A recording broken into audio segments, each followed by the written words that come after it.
एक अंधेरी रात, भादों की अमावस, बादलों की गड़गड़ाहट, बीच बीच में बिजली का चमकना, वर्षा के झोंके, गांव पूरा सोया हुआ, बस नानक के गीत की गूंज। रात देर तक वे गाते रहे। नानक की मां डरी, आधी रात से ज्यादा बीत गई, कोई 3 बजने को हुए। नानक के कमरे का दिया जलता है, बीच बीच में गीत की आवाज आती। नानक के द्वार पर नानक की मां ने दस्तक दी और कहा, बेटे अब सो भी जाओ, रात करीब करीब जाने को हो गई। नानक चुप हुए और तभी रात के अंधेरे में एक पपीहे ने जोर से कहा, प्यू प्यू। नानक ने कहा, सुनो मां, अभी पपीहा भी चुप नहीं हुआ, अपने प्यारे की पुकार कर रहा है, तो मैं कैसे चुप हो जाऊं? इस पपीहे से मेरी होड़ लगी, जब तक ये गाता रहेगा, पुकारता रहेगा, मैं भी पुकारता रहूंगा। और इसका प्यारा तो बहुत पास है, मेरा प्यारा बहुत दूर है। जन्मों जन्मों गाता रहूं तो भी उस तक पहुंच सकूंगा। रात और दिन का हिसाब नहीं रखा जा सकता है। और नानक ने फिर गाना शुरू कर दिया। नानक ने परमात्मा को गा गा कर पाया। गीतों से पता है मार्ग नानक का, इसलिए नानक की खोज बड़ी भिन्न है। पहली बात समझ लेनी जरूरी है कि नानक ने योग नहीं किया, तप नहीं किया, ध्यान नहीं किया। नानक ने सिर्फ गाया और गाकर ही पा लिया। लेकिन गाया उन्होंने इतने पूरे प्राण से कि गीत ही ध्यान हो गया, गीत ही योग बन गया, गीत ही तप हो गया। जब भी कोई समर्पण से किसी भी कृत्य को करता है, वही कृत्य मार्ग बन जाता है। तुम ध्यान भी करो अधूरा अधूरा तो भी ना पहुंच पाओगे। तुम पूरा पूरा पूरे हृदय से, तुम्हारी सारी समग्रता से एक गीत भी गा दो, एक नृत्य भी कर लो, तो भी तुम पहुंच जाओगे। क्या तुम करते हो ये सवाल नहीं, पूरी समग्रता से करते हो या अधूरे अधूरे, यही सवाल है। परमात्मा के रास्ते पर नानक के लिए गीत और फूल ही बिछे। इसलिए उन्होंने जो भी कहा है गाकर कहा है। बहुत मधुर है उनका मार्ग, रसिक्त। कल हम कबीर की बात कर रहे थे। सुरत कलारी भई मतवारी, मधवा पीते ही बिन तौले। नानक वही है जो मधुआ को बिना तौले पी गए, फिर जीवन भर गाते रहे। ये गीत साधारण गायक के नहीं, ये गीत उसके हैं जिसने जाना है। इन गीतों में सत्य की बनक, इन गीतों में परमात्मा का प्रतिबिंब है। दूसरी बात, जप जी के जन्म के संबंध में, जिस भादों की रात की मैंने बात कही, तब नानक की उम्र रही होगी कोई 16-17। जप जी का जन्म हुआ तब उनकी उम्र थी 36 वर्ष 6 माह 15 दिन।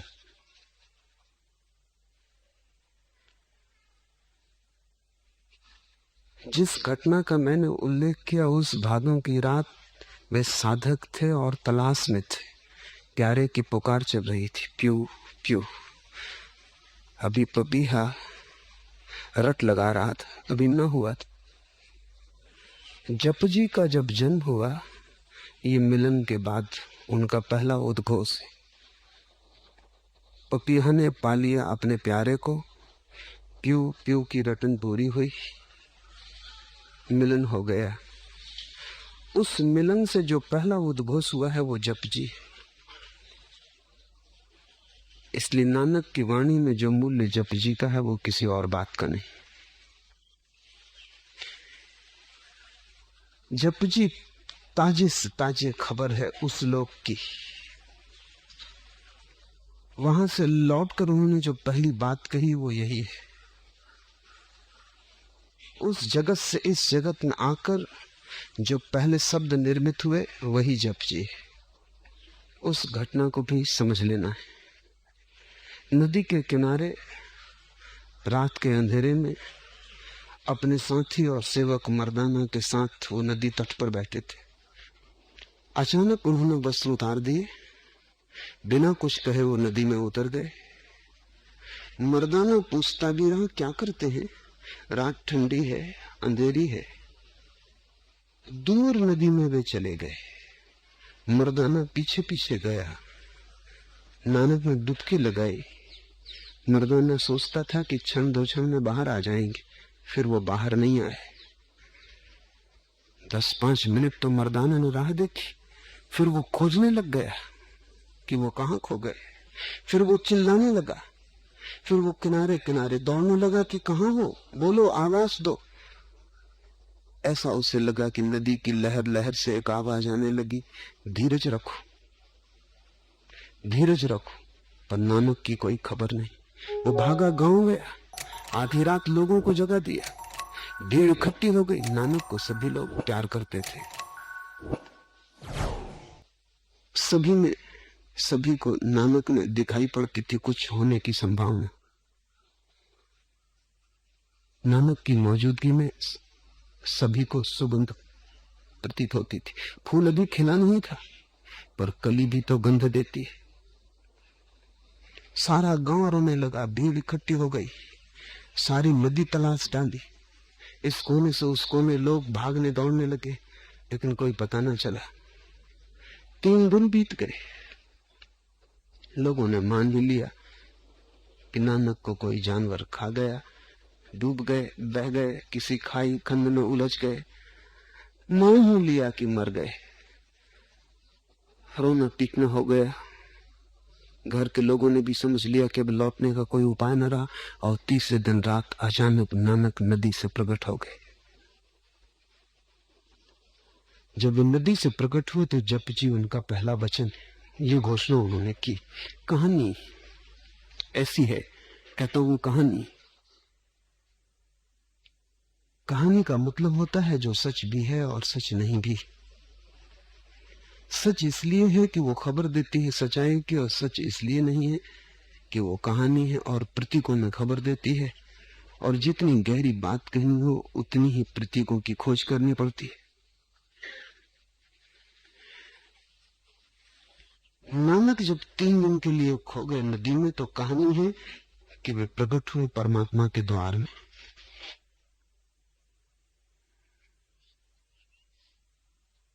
ईश्वर का उन्हें अनुभव हुआ।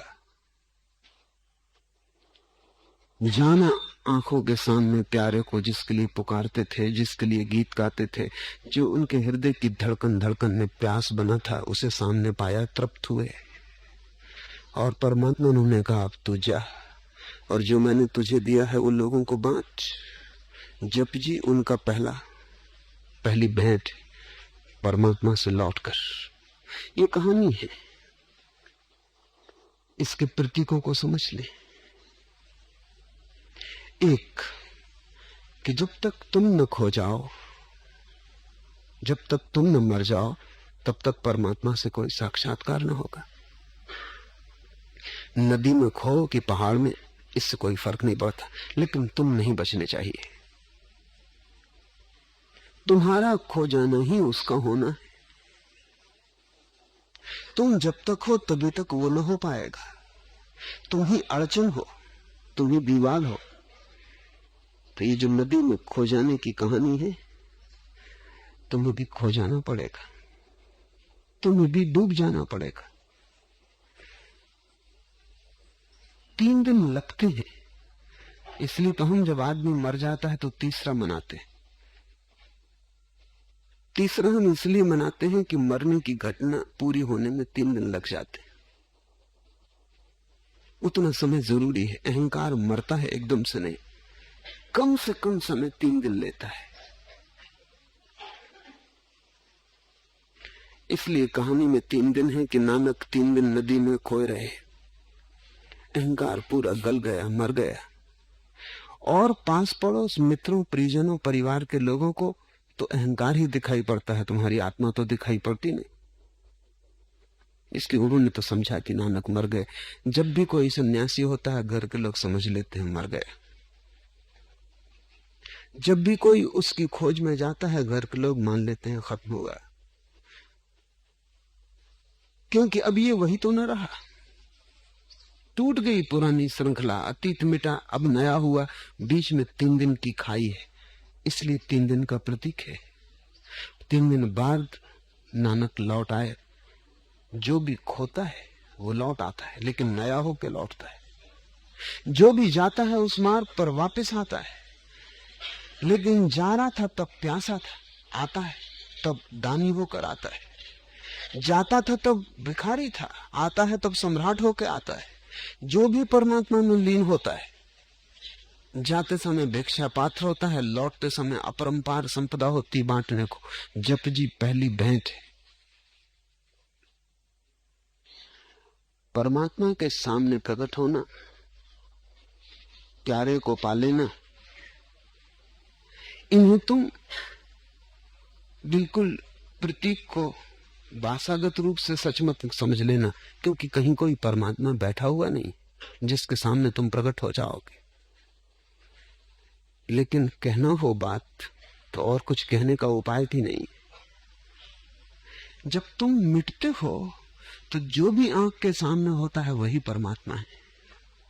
परमात्मा कोई व्यक्ति नहीं, परमात्मा निराकार शक्ति है। तुम उसके सामने कैसे हो सकोगे? जहां तुम देखोगे वही वो है, जो तुम देखोगे वही वो है। जिस दिन आंख खोलेगी सभी वो है। बस तुम मिट जाओ, आंख खुल जाए। अहंकार तुम्हारी आंख में पड़ी हुई कंकड़ी,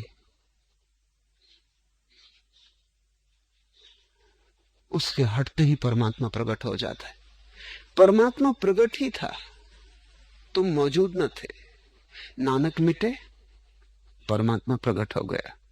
जैसे ही परमात्मा प्रकट हो जाता है, तुम भी परमात्मा हो गए, क्योंकि उसके अतिरिक्त और कुछ भी नहीं। नानक लौटे, परमात्मा होकर लौटे। फिर उन्होंने जो भी कहा है, एक एक शब्द बहुमूल्य है। फिर उस एक एक शब्द को हम कोई भी कीमत दें तो भी कीमत छोटी पड़ेगी। फिर एक एक शब्द वेद वचन है। अब हम जप जी को समझने की कोशिश करें। एक ओंकार सतनाम, कर्ता पुरख निर्भय निर्वैर, अकाल मूर्ति अजूनी सैभं गुरु प्रसादी। वह एक है, ओंकार स्वरूप है, सतनाम है, कर्ता पुरुष है, भय से रहित है, वैर से रहित है, कालातीत मूर्ति है, अयोनी है, स्वयंभू है, गुरु की कृपा से प्राप्त होता है।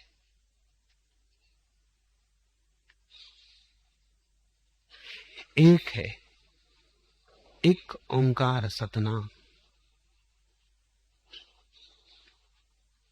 जो भी हमें दिखाई पड़ता है वो अनेक। जहां भी तुम देखते हो भेद दिखाई पड़ता है। जहां तुम्हारी आंख पड़ती है अनेक दिखाई पड़ता है। सागर के किनारे जाते हो, लहरें दिखाई पड़ती हैं, सागर दिखाई नहीं पड़ता।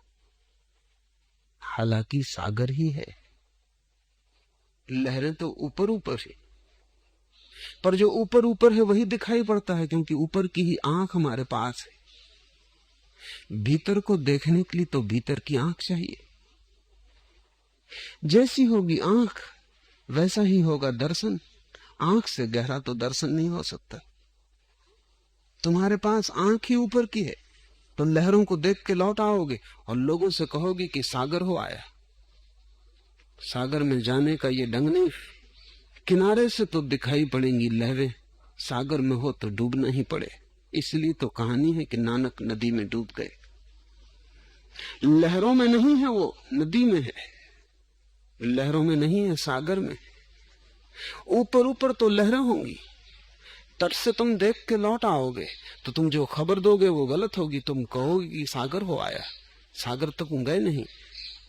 तट पर तो सागर नहीं है, वहां से तो लहरें दिखाई पड़ सकती हैं। लहरों का जोड़ भी सागर नहीं है, जोड़ से भी ज्यादा है सागर। और जो मौलिक भेद है वो ये है कि लहर अभी है, क्षण भर बाद नहीं होगी, क्षण भर पहले नहीं थी। एक सूफी फकीर हुआ जुन्नैद, बहुत प्रेम करता था अपने बेटे को। फिर बेटा अचानक मर गया किसी दुर्घटना में, तो दफनाया। पत्नी थोड़ी हैरान हुई। पत्नी सोचती थी कि बेटा मरेगा तो जुन्नैद पागल हो जाए, इतना प्रेम करता था बेटे को। लेकिन जैसे जुन्नैद को कुछ हुआ ही नहीं, जैसे बेटा मरा ही नहीं, जैसे कोई बात ही नहीं, जुन्नैद वैसा ही रहा।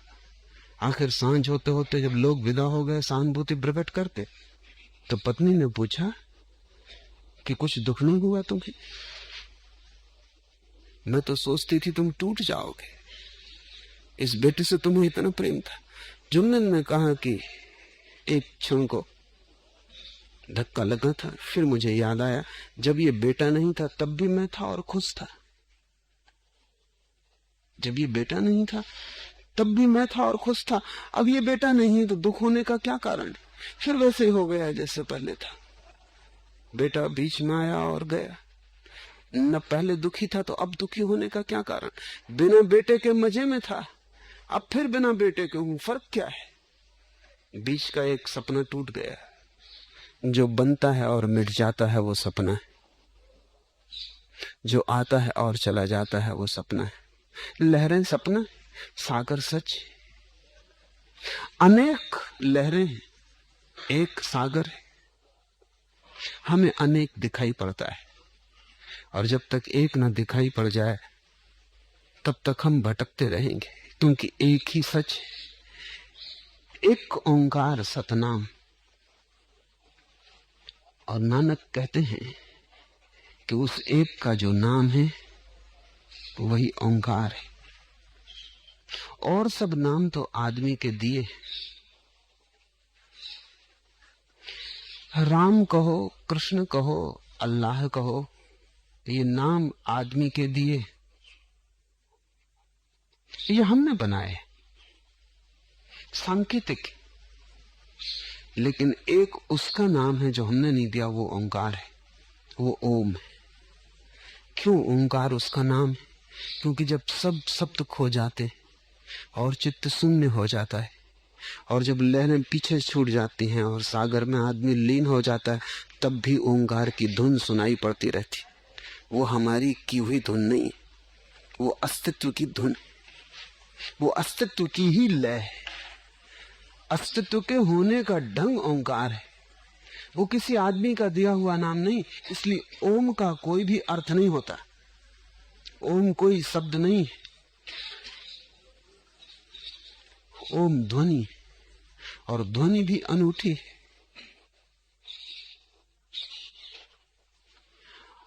कोई उसका स्रोत नहीं, कोई उसे पैदा नहीं करता, अस्तित्व के होने में ही छिपी है, अस्तित्व के होने की ध्वनि। जैसे कि जल प्रपात है, तुम उसके पास बैठो तो प्रपात की एक ध्वनि, लेकिन वो ध्वनि पानी और चट्टान की टक्कर से पैदा होती।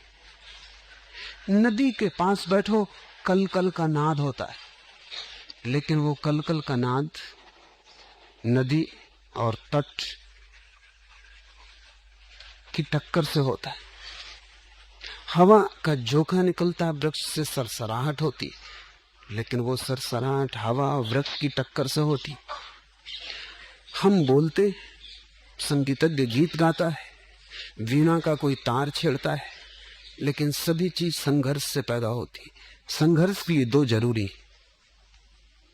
तार चाहिए वीणा का, हाथ चाहिए छेड़ने वाला। जितनी दुनिया द्वैत से पैदा होती है वो उसके नाम नहीं है। उसका नाम तो वही है जब सब द्वैत खो जाता है फिर भी एक ध्वनि गूंजती रहती। इस संबंध में कुछ बातें समझ लेनी जरूरी है। विज्ञान कहता है कि सारे अस्तित्व को अगर हम तोड़ते चले जाएं और गहराई में विश्लेषण करें तो अंत में हमें विद्युत ऊर्जा, इलेक्ट्रिसिटी मिलती है। इसलिए जो आखिरी खोज है विज्ञान की वो इलेक्ट्रॉन है, विद्युत कण। सारा अस्तित्व विद्युत से बना है।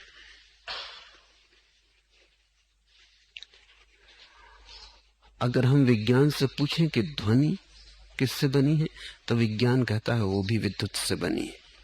ध्वनि भी विद्युत का एक आकार है, एक रूप है, लेकिन मूल विद्युत है। इस संबंध में समस्त ज्ञानियों का विज्ञान से सहमति है, थोड़े से भेद के साथ। वो भेद बड़ा नहीं, वो भेद भाषा का है। समस्त ज्ञानियों ने पाया कि अस्तित्व बना है ध्वनि से, और ध्वनि का ही एक रूप विद्युत है। विज्ञान कहता है विद्युत का एक रूप ध्वनि है, और धर्म कहता है कि विद्युत ध्वनि का एक रूप है। इतना ही फासला है, मगर यह फासला ऐसा ही दिखाई पड़ता है जैसे गिलास आधा भरा हो। कोई कहे आधा भरा है, कोई कहे आधा खाली है। विज्ञान की पहुंच का द्वार अलग है। विज्ञान ने पदार्थ को तोड़ तोड़ कर विद्युत को खोजा है। ज्ञानियों की पहुंच का मार्ग अलग है। उन्होंने अपने को जोड़ जोड़ कर, तोड़कर नहीं, अपने को जोड़ जोड़ कर अखंड को पाया, और उस अखंड में एक ध्वनि पाई है। जब कोई व्यक्ति समाधिस्थ हो जाता है तो ओंकार की ध्वनि गूंजती है। वो अपने भीतर उसे गूंजते पाता है, अपने बाहर गूंजते पाता है, सब सारे लोग उससे व्याप्त मालूम होते। चकित हो जाता है पहली बार जब घटता है, क्योंकि वो देखता है मैं तो बोल नहीं रहा, मैं तो कुछ कर नहीं रहा, ये ध्वनि कहां से आ रही है। तब वो अनुभव करता है कि ये होने की ध्वनि, ये किसी टक्कर से पैदा नहीं हो रही, ये आहत ध्वनि नहीं है, अनाहत नाद है।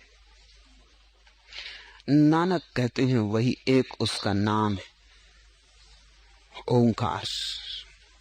नानक बहुत बार नाम शब्द का प्रयोग करेंगे, इसे स्मरण रखना कि जब भी वो कहते हैं उसका नाम, और उसका नाम ही मार्ग है, और उसके नाम की रटन में जो डूब जाएगा, उसके नाम में जो डूब जाएगा वो उसे पालेगा। तो ध्यान रखना, नाम जब भी नानक कहते हैं तब उनका इशारा ओंकार की तरफ है, क्योंकि वही एक उसका नाम है जो हमने नहीं दिया, जो उसका ही है।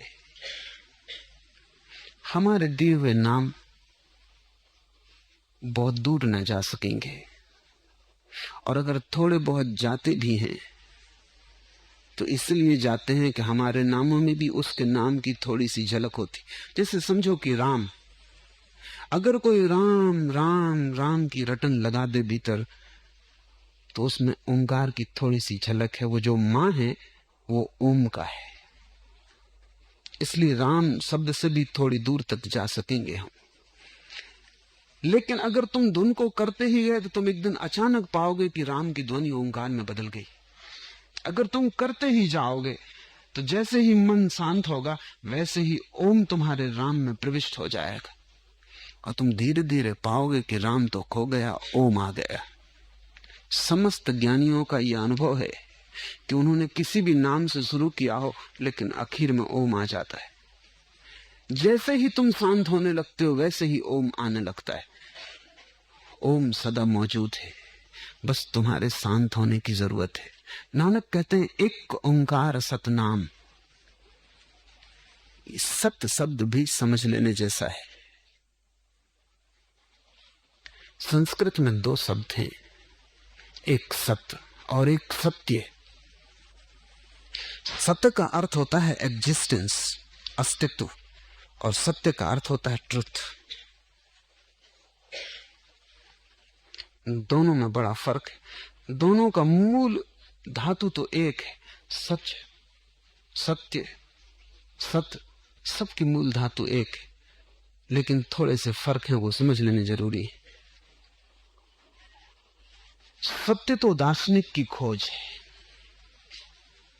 वो खोजता है कि सत्य क्या है, what is truth.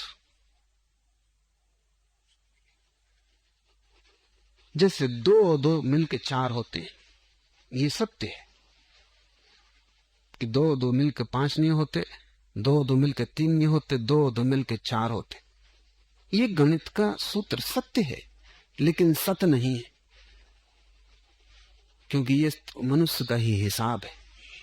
This is true but not existential. दो दो मिलके चार होते हैं, ये मनुष्य की ही इजाद है। ये सत्य तो है, सच नहीं है, सत्य नहीं है। तुम सपना देखते हो रात, सपना सत्य तो है, सत्य नहीं है। सपना है तो, नहीं तो देखोगे कैसे।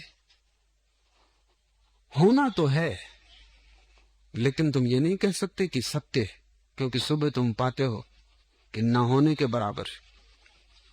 लेकिन हुआ जरूर, सपना घटा। तो दुनिया में ऐसी घटनाएं हैं जो सत्य हैं और सत्य नहीं, और ऐसी भी घटनाएं हैं जो सत्य हैं लेकिन सत्य नहीं। गणित सत्य है, सत्य नहीं। गणित का एक निष्कर्ष सत्य हो सकता है, सत्य नहीं। सपना है, सपना सत्य है, सत्य नहीं। परमात्मा दोनों है, सत्य भी सत्य भी।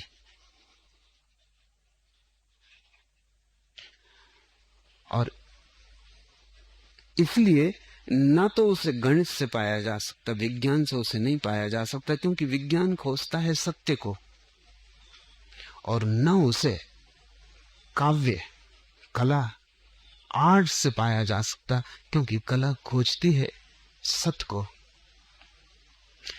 परमात्मा दोनों है, सत्य धन सत्य। इसलिए न तो कला उसे पूरा खोज सकती है और न विज्ञान, दोनों अधूरे हैं। और इसलिए धर्म की खोज दोनों से पृथक है।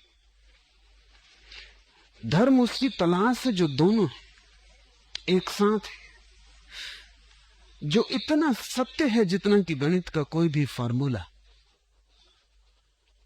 और जो इतना सत्य है जितनी काव्य की कोई भी धारणा।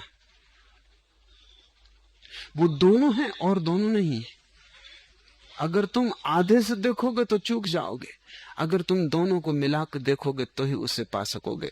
तो जब नानक कहते हैं एक ओंकार सतनाम, तो इस सत्य में दोनों है, सत्य और सत्य।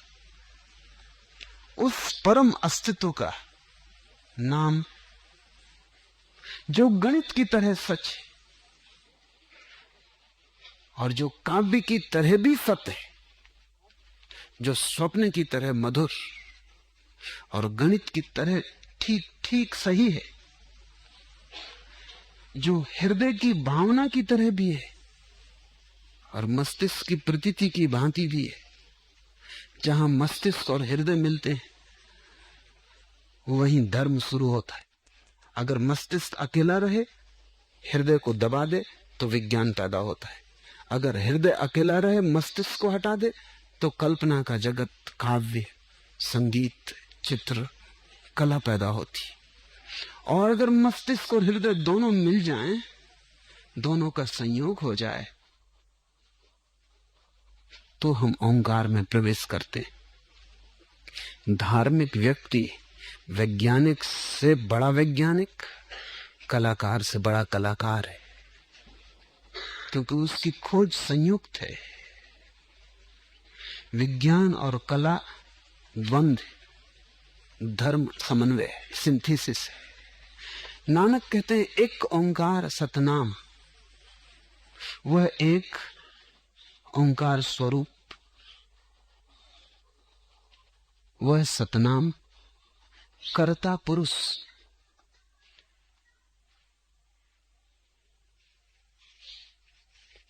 ये जो सत्य है, इन्हें ऊपर से समझोगे तो भ्रांतियां होंगी। ज्ञानियों की एक अड़चन है कि शब्द तो उन्हें तुम्हारे ही उपयोग करने पड़ते। तुमसे बात करनी है, तुम्हारी ही भाषा बोलनी पड़ेगी, और जो वो कहना चाहते हैं वो भाषा के पार है। जो वो कहना चाहते हैं वो तुम्हारी भाषा में आ नहीं सकता। तुम्हारी भाषा बहुत संकीर्ण, वो बहुत विराट। जैसे कोई अपने घर में पूरे आकाश को समा लेना चाहे, जैसे कोई अपनी मुट्ठी में सारे प्रकाश को बांध लेना चाहे, ऐसी असमर्थता है। तो तुम्हारे ही शब्द उपयोग करने पड़ते, और तुम्हारे शब्दों के कारण ही इतने संप्रदाय पैदा हो जाते। क्योंकि बुद्ध नानक से 2000 साल पहले हुए, तो बुद्ध दूसरी भाषा का उपयोग करते हैं जो प्रचलित थी, जो लोग समझते थे। कृष्ण और 2000 साल पहले बुद्ध से हुए, वो और दूसरी भाषा का उपयोग करते हैं जो लोग समझते थे। मोहम्मद और दूसरी भाषा का उपयोग करते हैं, क्योंकि दूसरी हवा, दूसरा मुल्क, दूसरे ढंग के लोग। महावीर अलग, जीसस अलग। भाषाओं के भेद हैं, भाषा तुम्हारी वजह से अलग है, अन्यथा ज्ञानियों में कोई भी भेद नहीं। नानक जो भाषा का उपयोग कर रहे हैं वो नानक के समय समझी जा सकती थी। तो नानक कहते हैं कर्ता पुरुष, वही बनाने वाला। लेकिन तत्क्षण में ख्याल आता है कि अगर वही बनाने वाला है और हम बनाए गए तो द्वैत हो गया। और नानक तो शुरू में ही इंकार कर दिए हैं कि वह एक है। अगर वो बनाने वाला और सृष्टा है और सृष्टि अलग है जिसको उसने बनाया, तो द्वैत शुरू हो गया। हमारी भाषा से अड़चन शुरू होती। जैसे जैसे नानक आगे बढ़ेंगे वैसे वैसे अड़चन शुरू होगी। जो उन्होंने पहला शब्द बोला है समाधि के बाद, वो है एक ओंकार सतनाम। सच तो यह है कि पूरा सिख धर्म इन 3 शब्दों में समाप्त हो जाता है। इसके आगे तो तुम्हें समझाने की कोशिश है, अन्यथा बात पूरी हो गई। तुम नहीं समझोगे, इससे आगे फिर विस्तार करना पड़ता है। विस्तार तुम्हारे कारण, अन्यथा मंत्र तो पूरा हो गया, बात तो पूरी हो गई। एक ओंकार सतनाम सब कह दिया, लेकिन तुम्हारे लिए तभी कुछ भी नहीं कहा गया। इन 3 शब्दों से क्या हल होगा? कुछ हल नहीं होता। तब तुम्हारी भाषा की शुरुआत होती। कर्ता पुरुष वह बनाने वाला है, लेकिन ध्यान रखना, जो उसने बनाया है वो उससे अलग नहीं है। बनाने वाला बनाई हुई सृष्टि में छिपा है, कर्ता कृत्य में छिपा है, सृष्टा सृष्टि में लीन है।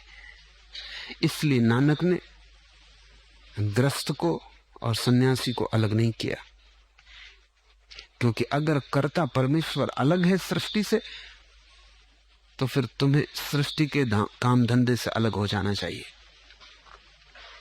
जब तुम्हें कर्ता पुरुष को खोजना है तो कृत्य से दूर हो जाना चाहिए, कर्म से दूर हो जाना चाहिए। फिर बाजार है, दुकान है, काम धंधा है, उससे अलग हो जाना चाहिए। नानक आखिर तक अलग नहीं हुए। यात्राओं पर जाते थे और जब भी वापस लौटते तो फिर अपनी खेती बाड़ी में लग जाते, फिर उठा लेते हल बखर। पूरे जीवन जब भी वापस लौटते घर, तब अपना काम धाम शुरू कर देते। जिस गांव में वो आखिर में बस गए थे, उस गांव का नाम उन्होंने करतारपुर रख लिया था। कर्ता का गांव।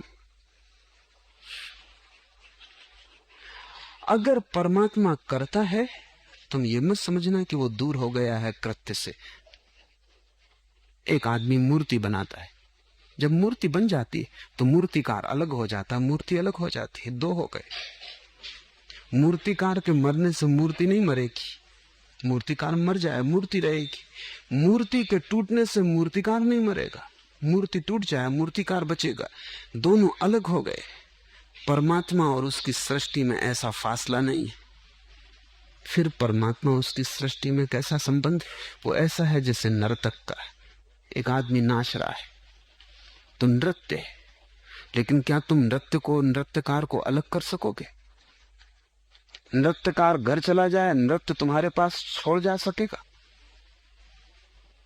नृत्यकार मरेगा, नृत्य मर जाएगा। नृत्य रुकेगा, फिर वो आदमी नर्तक ना रहा। दोनों संयुक्त हैं। इसलिए हिंदुओं ने बड़े प्राचीन समय से परमात्मा को नर्तक की दृष्टि से देखा, नटराज। क्योंकि नटराज के प्रतीक में नर्तक और नृत्य अलग नहीं होते। कवि भी कविता बनाए तो कविता से अलग हो जाता है, मूर्तिकार मूर्ति बनाए मूर्ति से अलग हो जाता है। मां बेटे को जन्म दे, जन्म देते ही अलग हो जाती। पिता बेटे से अलग है, लेकिन परमात्मा सृष्टि से अलग नहीं, सृष्टि में समाया हुआ है। अगर ठीक ठीक तुम्हारी भाषा का उपयोग न किया जाए तो कहना होगा the creator is the creation. वो जो सृष्टा है सृष्टि है।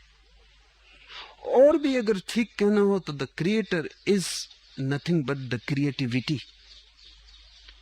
सृष्टा सृजन की प्रक्रिया है, वो स्वयं सृजन है।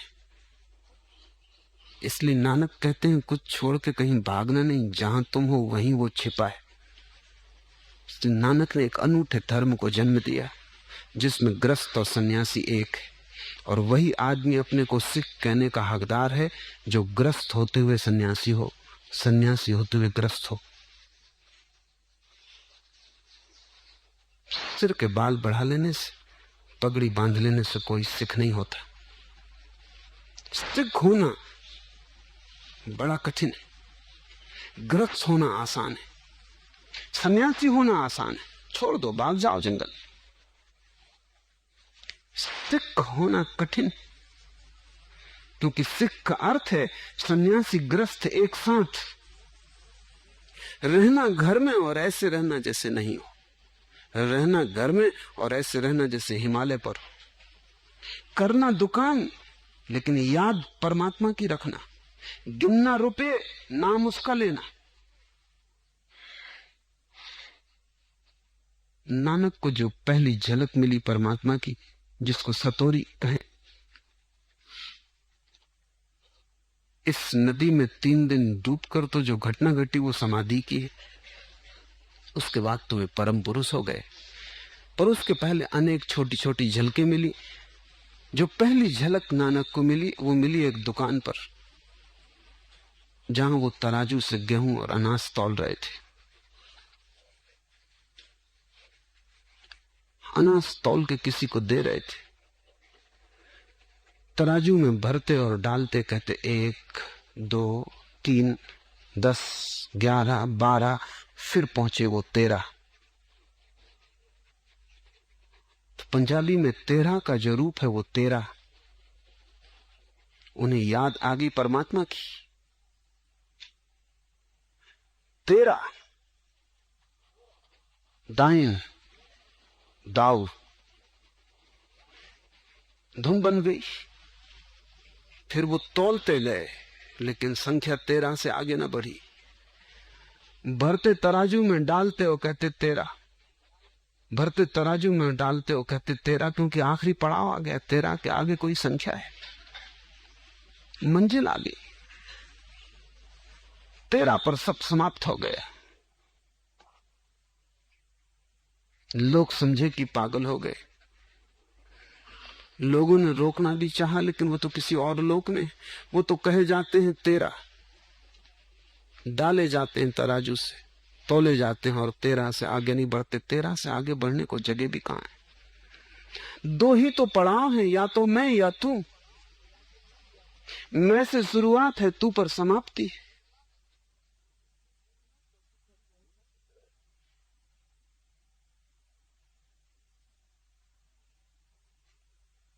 नानक संसार के विरोध में नहीं,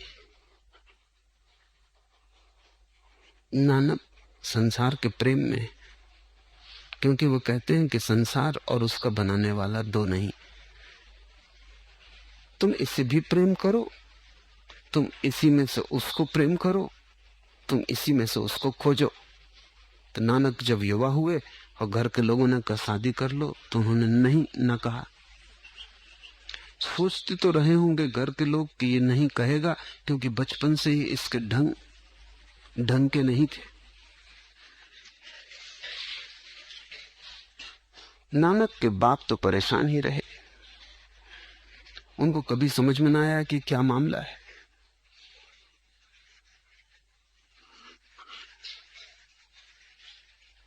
भजन में, कीर्तन में, साथ संगत में भेजा बेटे को सामान खरीदने दूसरे गांव।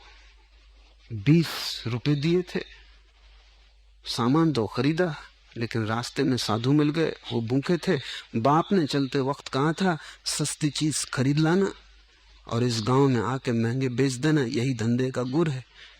दूसरे गांव से सस्ते में खरीदना, यहाँ आके महंगे में बेच देना। यहाँ जो चीज सस्ती हो खरीदना, दूसरे गांव में महंगे में बेच देना, यही लाभ का रास्ता है। तो कोई ऐसी चीज खरीद के लाना जिसमें लाभ हो।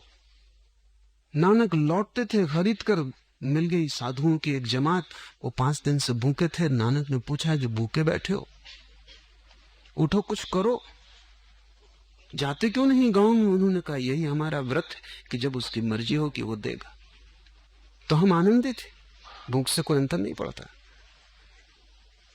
तो नानक ने सोचा कि इससे ज्यादा लाभ की बात क्या होगी कि इन परम साधुओं को ये भोजन बांट दिया जाए जो मैं खरीद लाया हूं। बाप ने यही तो कहा था कि कुछ काम लाभ का करो। बांट दिया। साथी था साथ में, मित्र था साथ में, उसका नाम बाला था। उसने कहा, क्या करते हो, दिमाग खराब हुआ है? नानक ने कहा, यही तो कहा था पिता ने कि कुछ लाभ का काम करना है, इससे ज्यादा लाभ क्या होगा। बांट के बड़े प्रसन्न घर लौट आए। इसलिए कहता हूं ढंग के न थे। बाप ने कहा कि मूर्ख, ऐसे कहीं धंधा हुआ है, तू बर्बाद कर देगा। और नाना ने कहा कि आप नहीं सोचते इससे ज्यादा लाभ की और क्या बात होगी, लाभ कमा के लौटा हूं। लेकिन ये लाभ किसी को दिखाई नहीं पड़ता था। नानक के पिता कालू मेहता को तो बिल्कुल दिखाई नहीं पड़ता था। उनको तो लगता था लड़का बिगड़ गया, साध संगत में बिगड़ा, होश में नहीं। सोचा कि शायद स्त्री से बांधने से कुछ राहत मिल जाएगी। अक्सर ऐसा लोग सोचते।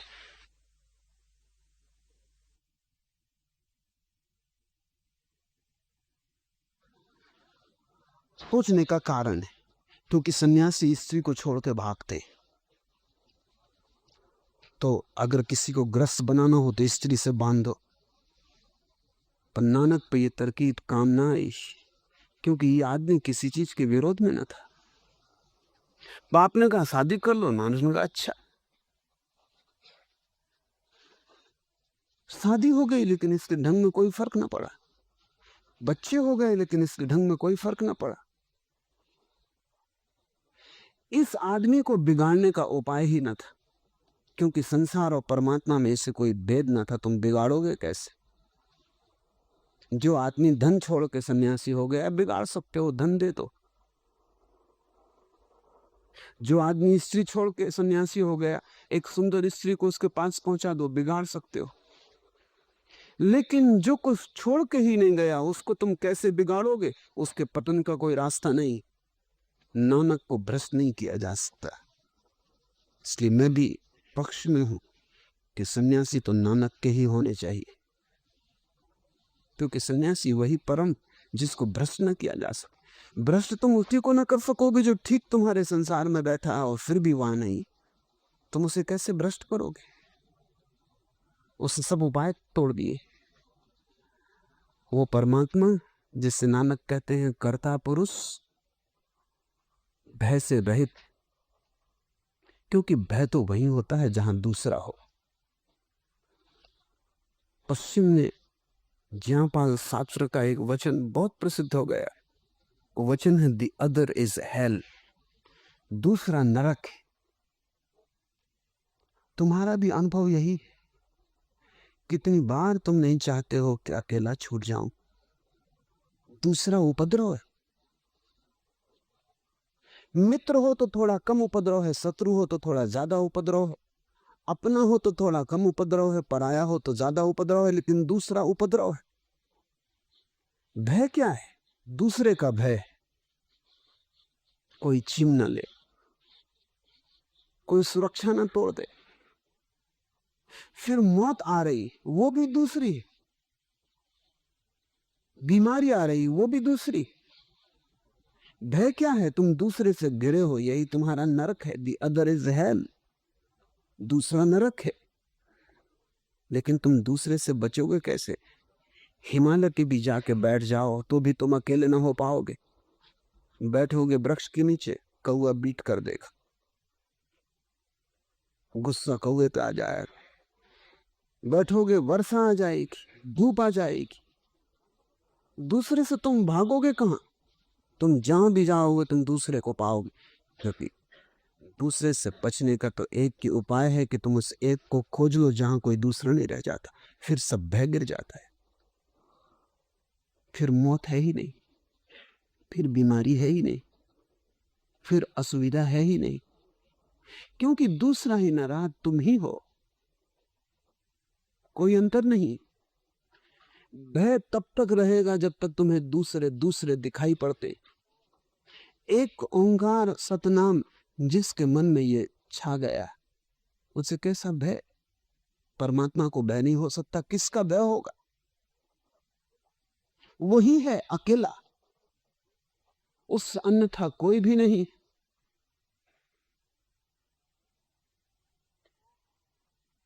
अकाल भय से रहित, वैर से रहित, कालातीत, अकाल मूर्त, कालातीत मूर्ति समय के पार है, बियॉन्ड टाइम। इसे थोड़ा समझ लो। समय का अर्थ ही होता है परिवर्तन। अगर कोई चीज परिवर्तित ना हो तो तुम्हें समय का पता ही ना चलेगा।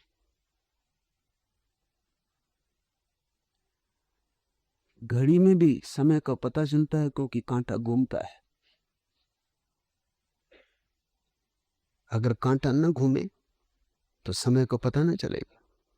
चीजें बदल रही, सूरज उगा, दोपहर हो गई, सांझ हो गई, बच्चा था जवान हो गया, जवान था बूढ़ा हो गया, स्वस्थ बीमार हो गया, बीमार स्वस्थ हो गया, गरीब अमीर हो गया, अमीर का दिवाला निकल गया। परिवर्तन, सब चीजें बदल रही, नदी बही जाती। इस परिवर्तन में ही समय का अर्थ ही होता है दो परिवर्तन के बीच का फासला। थोड़ा सोचो, अगर आज सुबह तुम उठो और सांझ तक कुछ भी घटना ना घटे, कोई परिवर्तन ना हो, सूरज खड़ा रहे जहां था, तुम्हारी उम्र उतनी ही बनी रहे जितनी थी, घड़ी का कांटा ना हिले, वृक्ष बूढ़े ना हो, पत्ते कुम्हलाए ना, सब ठहर जाए, तो तुम्हें समय का कैसे पता चलेगा? समय होगा ही नहीं। तुम्हारे लिए समय का पता चलता है क्योंकि तुम परिवर्तन से घिरे हो। परमात्मा के लिए कोई समय नहीं, क्योंकि वो सनातन, शाश्वत, सदा। उसके लिए कुछ भी परिवर्तित नहीं हो रहा है, उसके लिए सब ठहरा हुआ है। परिवर्तन अंधी आंख का अनुभव। परिवर्तन ऐसे है क्योंकि हमें पूरा नहीं दिखाई पड़ रहा। अगर हमें पूरा दिखाई पड़ जाए तो हमें परिवर्तन समाप्त हो जाए। परिवर्तन के समाप्त होते ही समय खो जाता है। समय परिवर्तन को नापने का माध्यम है। परमात्मा के लिए सब वैसा का वैसा है, कुछ बदलता नहीं, सब ठहरा हुआ है। कालातीत, अकाल मूर्ति, अयोनी, स्वयंभू। वो किसी योनि से पैदा नहीं होता। परमात्मा का ना कोई पिता है ना कोई मां। और जो भी योनि से पैदा होता है वो परिवर्तन की दुनिया में प्रवेश कर जाता है। तुम्हें भी अपने भीतर उसी को खोजना है जो अयोनिज। ये शरीर तो पैदा हुआ है, मरेगा। ये शरीर तो दो शरीरों के जोड़ से बना है, बिखरेगा। जब वे दो शरीर ही बिखर गए तो ये शरीर कैसे बचेगा जो उनसे मिलकर बना है। लेकिन इसके भीतर अयोनिज भी है, जो गर्भ में आया, जो गर्भ के पहले था, और जो अभी छोड़ दे तो शरीर मुर्दे की भांति पड़ा रह जाएगा। इस शरीर के भीतर कालातीत प्रवेश किया है। अकाल पुरुष इस शरीर के भीतर भी मौजूद है। ये शरीर जैसे उसका सिर्फ वस्त्र मात्र है, एक घर है जिसमें ठहर गया है। लेकिन तुम जब इसे अपने भीतर पाओगे तभी तुम नानक की वाणी समझ पाओगे। तुम्हें अपने भीतर उसको खोजना है जो कोई न तो परिवर्तित होता है न बदलता है। अगर तुमने कभी थोड़ा भी आंख बंद करके बैठने का अभ्यास किया है तो तुम्हें एक बात ख्याल में आई होगी कि भीतर कोई उम्र नहीं है। तुम 40 साल के होगी, 50 साल के, भीतर कुछ पता ना चलेगा। तुम जब 5 साल के थे तब भी आंख बंद करते तो भीतर तुम वैसा अपने को वैसा ही पाते जैसा तुम 50 साल के होके पाओगे। जैसे भीतर के लिए समय बीता ही नहीं। आंख बंद करके भीतर देखो, तुम पाओगे वहां कुछ बदलता ही नहीं। और ये जो भीतर अनबदला है, ये किसी योनि से पैदा नहीं हुआ है। तुम माँ बाप से आए हो, उनसे पैदा नहीं हुए हो। वे तुम्हारे आने के मार्ग हैं, लेकिन वे तुम्हारे जन्मदाता नहीं। तुम उनसे गुजरे हो, क्योंकि तुम्हारे शरीर को बनाने की व्यवस्था उनके भीतर थी। लेकिन जो शरीर के भीतर प्रविष्ट किया है वो पार से आया है। अपने भीतर जिस दिन तुम अयोनिज को पाओगे उसी दिन तुम समझोगे कि परमात्मा की कोई योनि नहीं, हो भी नहीं सकती, क्योंकि परमात्मा का अर्थ है समष्टि। परमात्मा का अर्थ है दी टोटलिटी। ये पूरा का पूरा किससे पैदा होगा? पूरे के पार कुछ बचता ही नहीं जो इसका मां और पिता बन सके। इसलिए अयोनि है, स्वयंभू है, अपने आप है। स्वयंभू का अर्थ है अपने आप है, कोई सहारा नहीं, किसी कारण से नहीं, कोई आधार नहीं, अपना ही आधार है। तुम भी जिस दिन अपने भीतर इस बात की थोड़ी सी झलक पाओगे उसी दिन मुक्त होगे चिंता से। तुम्हारी चिंता क्या है? चिंता यही है कि हर चीज का आधार है, और हर चीज का आधार छीना जा सकता है।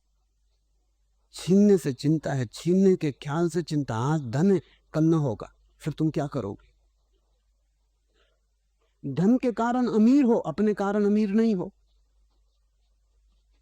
सन्यासी अपने कारण अमीर, उससे तुम छीन नहीं सकते। बुद्ध से तुम क्या छीनोगे? नानक से तुम क्या छीनोगे? कुछ भी छीन के तुम नानक को कम ना कर पाओगे।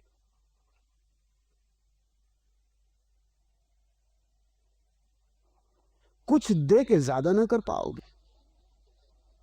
कुछ जोड़ नहीं सकते, कुछ घटा नहीं सकते।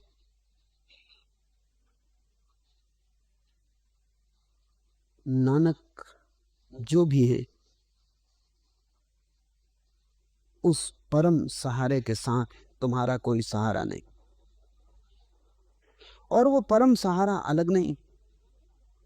परमात्मा निराधार है, तुम भी निराधार हो, और जिस दिन तुम निराधार होने को राजी हो जाओगे उसी दिन परमात्मा तुम्हारा मिलन हो जाएगा। ये जो परमात्मा की व्याख्या है, ये व्याख्या दार्शनिक की व्याख्या नहीं, ये व्याख्या साधक के लिए, ताकि तुम समझ जाओ कि परमात्मा के ये लक्षण, और अगर तुम्हें परमात्मा को पाना है तो इन्हीं लक्षणों को तुम्हें अपनी साधना बना लेना। छोटे रूप में तुम्हें परमात्मा होने की कोशिश में लग जाना है। जैसे जैसे तुम उसके समान होने लगोगे वैसे वैसे तालमेल बैठने लगेगा, दोनों के बीच धुन बजने लगेगी। अयोनी स्वयंभू है, वह गुरु कृपा से प्राप्त होता है।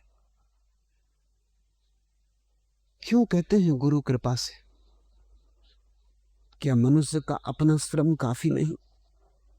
इस संबंध में एक सूक्ष्म बात समझ लेनी जरूरी है, क्योंकि नानक गुरु पर बहुत जोर देंगे। गुरु के बिना तो मिल ही नहीं सकता परमात्मा, वो कहेंगे। क्या कारण? अगर परमात्मा मौजूद है तो सीधा सीधा मैं उससे मिल क्यों नहीं सकता? गुरु के बीच में लेने की जरूरत क्या है? कृष्णमूर्ति कहते हैं गुरु की कोई जरूरत नहीं। बुद्धि को, तर्क को ठीक भी मालूम पड़ता है, क्या जरूरत जब परमात्मा मौजूद है। मैं भी परमात्मा से पैदा हुआ, गुरु भी परमात्मा से पैदा हुआ, तो गुरु को बीच में क्यों खड़ा करना? क्या आवश्यकता है? मन तो ये चाहता भी है कि गुरु बीच में खड़ा न किया जाए, इसलिए कृष्णमूर्ति के आसपास अहंकारी लोगों की जमात इकट्ठी हो गई। कृष्णमूर्ति बिल्कुल ठीक कहते हैं, गुरु की जरूरत नहीं। अगर तुम अपने अहंकार को खुद ही गिराने में समर्थ हो जाओ, लेकिन अपने अहंकार को गिराना वैसा ही कठिन है जैसे अपने ही जूते के बंद को पकड़ के खुद को उठाना। अपने अहंकार को गिराना वैसे ही मुश्किल है जैसे कुत्ता अपनी ही पूंछ को पकड़ने की कोशिश करे। जितने जोर से छलांग लगाता उतनी जोर से पूंछ भी छलांग लगाती। अपने अहंकार को तुम गिराओगे कैसे? अगर गिरा सकते हो तो कृष्णमूर्ति ठीक कहते हैं, बिल्कुल ठीक कहते हैं, कोई भी जरूरत नहीं है किसी गुरु की। लेकिन वही सारी उलझन है। अगर तुम अपने अहंकार को गिराने में समर्थ भी हो जाओ और ये कहो कि मैंने अपना अहंकार गिरा दिया, तो ये नया अहंकार पैदा होगा। ये पुराने से ज्यादा खतरनाक है। गुरु की इसलिए जरूरत है कि ये दूसरा अहंकार पैदा ना हो सके। तुम कहोगे गुरु प्रसाद से, तुम ये अहंकार नहीं तो तुम ये बना लोगे कि मैं कितना विनम्र, मुझ जैसा कोई भी विनम्र नहीं। अब ये मैंने नए रास्ते पकड़े, ये अहंकार ने नई तरकीबें खोजी। कल कहता था मुझसे धनी कोई भी नहीं, अकड़। आज कहता है मुझसे विनम्र कोई भी नहीं, अकड़। वही रस्ती जल गई, अकड़ रह गई। अकड़ को कौन मिटाएगा?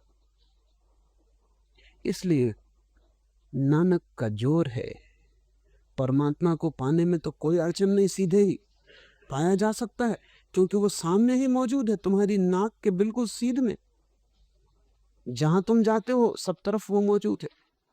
लेकिन एक अड़चन है, और वो अड़चन ये है कि तुम भीतर खड़े हो, इसे तुम कैसे गिराओगे? इसलिए गुरु प्रसाद से साधक श्रम करेगा, लेकिन धारणा यही रखेगा होगा गुरु के कृपा से। ये जो गुरु कृपा की धारणा है, ये तुम्हारे अहंकार को बनने न देगी, पुराने को गिरा देगी, नए को बनने न देगी। अन्यथा एक बीमारी जाती है, दूसरी उसकी जगह खड़ी हो जाती। और इसलिए एक बड़े मजे की घटना घटी। कृष्णमूर्ति के पास अहंकारियों की जमात इकट्ठी हो गई। वो जमात उन लोगों की है जो किसी के सामने झुकना नहीं चाहते। उनको बिल्कुल राहत मिल गई, किसी के चरण नहीं छूना चाहते, उनको बड़ा सहारा मिल गया। उन्होंने कहा गुरु की कोई जरूरत ही नहीं, हम खुद ही पालेंगे। और यही अड़चन है। अगर नानक जैसा व्यक्ति कृष्णमूर्ति के पास हो, रामकृष्ण जैसा व्यक्ति कृष्णमूर्ति के पास हो, तो कोई अड़चन नहीं। लेकिन जो लोग इकट्ठे होते वे वही लोग हैं जो अहंकार गिराने में असमर्थ हैं। इनको गुरु की जरूरत है। ये बड़े मजे की घटना है। कृष्णमूर्ति के पास जितने लोग हैं उनको गुरु की जरूरत है। नानक के पास जितने लोग थे बिना गुरु के भी पा सकते थे। कहोगे कि मैं पहेली खड़ी कर रहा हूं, नानक के पास जो लोग थे बिना गुरु के पा सकते थे, क्योंकि वो तैयार थे गुरु प्रसाद को स्वीकार करने को, वो तैयार थे अपने को छोड़ने को। पाया तो बिना गुरु के जाता है, लेकिन गुरु की धारणा तुम्हारे अहंकार को गिराने में सहयोगी हो जाती। तुम अकड़ से नहीं भरते, नहीं तो तुम कहोगे शीर्षासन करता हूं 3 घंटे, सुबह ध्यान करता हूं। एक पत्नी मेरे पास आई और उसने कहा कि मेरे पति आपके पास आते, उन्हें कुछ समझाइए, हद हो गई। सिख है पति, तो क्या हुआ? लगो रात 2 बजे से उठाते और जपजी का पाठ शुरू कर देते, तो घर में सोना ही मुश्किल हो गया। न बच्चे सो सकते, न मैं सो सकता। और उनसे कुछ कहो तो वो कहते हैं कि तुम सब उठ के पाठ करो। क्या करना? मैंने पति को बुलाया, वो मेरे पास आते थे। मैंने उनसे पूछा कि कब उठ के पाठ करते? उन्होंने कहा कि बस सुबह प्रभात काल में, बस 2 बजे सुबह उठाता हूं। उनके लिए 2 बजे सुबह।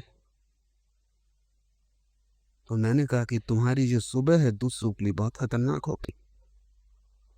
वो बोले वो उनकी गलती है, उनको सबको उठना चाहिए, आलसी है, काहिल है, सुस्त। और मैं तो सबकी सेवा ही कर रहा हूं, जोर से जपजी का पाठ करता हूं, मोहल्ले पड़ोस के लोगों के कान में भी पड़ जाती आवाज। मैंने उनसे कहा कि तुम ऐसा करो, थोड़ा कम सेवा करो मोहल्ले पड़ोस की, तुम 4 बजे, धीरे धीरे लाना उचित, अन्यथा जो चढ़े हुए लोग इनको उतारना बड़ा कठिन हो जाता। उन्होंने कहा कि ऐसा कभी नहीं हो सकता, आपके मुझसे मेरा धर्म छीनना चाहते। अब यही उनकी अकड़ है कि उन जैसा पाठ करने वाला कोई नहीं, और वही अकड़ बांधा है, जीवन भर दोहराते रहो जपजी को। असली सवाल तो अकड़ का मिटना। इसलिए नानक बार बार कहेंगे कि क्या तुम करते हो उससे कुछ भी ना होगा जब तक कि तुम न मिट जाओ। ये गुरु की धारणा स्वयं को मिटाने की बड़ी कीमिया है, क्योंकि करो तुम कुछ, कहते तुम हो गुरु प्रसाद से, उसकी कृपा से हो रहा है। मैं कर रहा हूं, बस अड़चन खड़ी हो जाएगी। अगर तुम अपने मैं को बिना किसी के सहारे के गिरा दो तो गुरु की कोई जरूरत नहीं। लेकिन करोड़ में कभी कोई एक व्यक्ति बिना गुरु के गिरा पाता है, इसलिए वो अपवाद है, उसको हमें गिनती में लेना नहीं चाहिए, उसके कारण नियम नहीं बनाना चाहिए। कभी कभी ऐसा हो जाता है, कोई व्यक्ति बिना गुरु के गिरा देता है, पर उसके लिए बड़ी गहरी समझ चाहिए जो तुम्हारे पास नहीं है। उसके लिए इतनी गहरी समझ चाहिए कि वो अहंकार को आंख के सामने खड़ा करके देख ले और सिर्फ देखने से अहंकार गिर जाए। उसके लिए वैसी आंख चाहिए जैसे शिव के पास, कि कामदेव को देख लिया और कामदेव भस्म हो गए। इतनी अवेयरनेस, इतना होश चाहिए। कोई बुद्ध, कोई कृष्णमूर्ति कभी इतनी त्वरा से देख लेता है, उसके देखने की उस तीव्रता में ही सब गिर जाता है। फिर दूसरा भाव पैदा नहीं होता, क्योंकि सब राख ही गिर गई। उसे ख्याल ही नहीं होता कि मैंने कुछ किया है, हुआ। लेकिन तुम तो कुछ भी करोगे तो भीतर एक धुन बजती रहती, मैंने किया है। भजन करो तो मैंने किया है, ध्यान करो तो मैंने किया है, पूजा करो तो मैंने की है। तुम्हारा मैं तो हर तरफ से बनता है। उस ऐप को हम छोड़ दें, क्योंकि उस ऐप को बीच में लाने की कोई जरूरत भी नहीं, वो पालेगा। लेकिन वो जो करोड़ों लोग हैं, उन करोड़ों लोगों के लिए पाने का एक ही उपाय है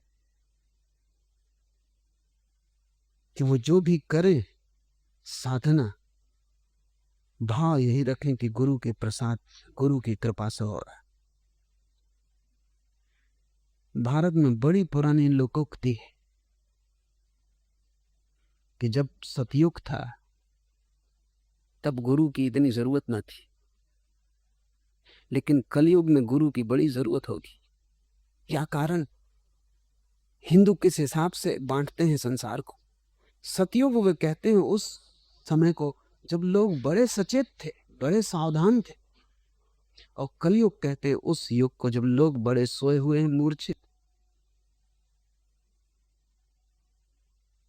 इसलिए बुद्ध का या महावीर का धर्म उतने काम का नहीं है आज जितना नानक का धर्म। नानक का धर्म नवीनतम धर्म है, हालांकि उसको भी 500 साल हो गए, वो भी काफी पुराना हो गया और नया चाहिए। जो बुद्ध और महावीर जिनसे बात कर रहे थे वे हमसे ज्यादा सचेत लोग थे, वे हमसे ज्यादा प्रबुद्ध लोग थे, वे हमसे ज्यादा सरल लोग थे। फिर कृष्ण जिनसे बात कर रहे थे वे और भी सरल लोग थे। जैसे हम पीछे जाते हैं वैसे सरलता है। जैसे एक आदमी अपने पीछे जाए तो बचपन में सरल होता है, जवानी में थोड़ा कठिन हो जाता, बुढ़ापे में तो बिल्कुल जटिल हो जाता। बूढ़े आदमी से तो पार पानी मुश्किल है, उसे कुछ भी पता नहीं लेकिन वो समझता है सब मुझे पता है। जिंदगी की टक्करें खाई है, इधर उधर गिरा है, कहता अनुभव बहुत है। ठीकरे इकट्ठे किए लेकिन वो सोचता है कि बड़े अनुभव से ज्ञान इकट्ठा कर लिया।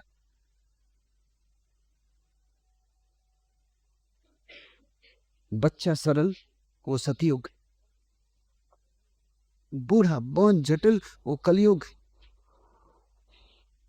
और बूढ़े की मूर्छा बढ़ती जाती, बढ़नी ही चाहिए क्योंकि मौत करीब आ रही। बच्चे का होश ताजा होता है क्योंकि अभी जीवन का स्रोत बहुत करीब।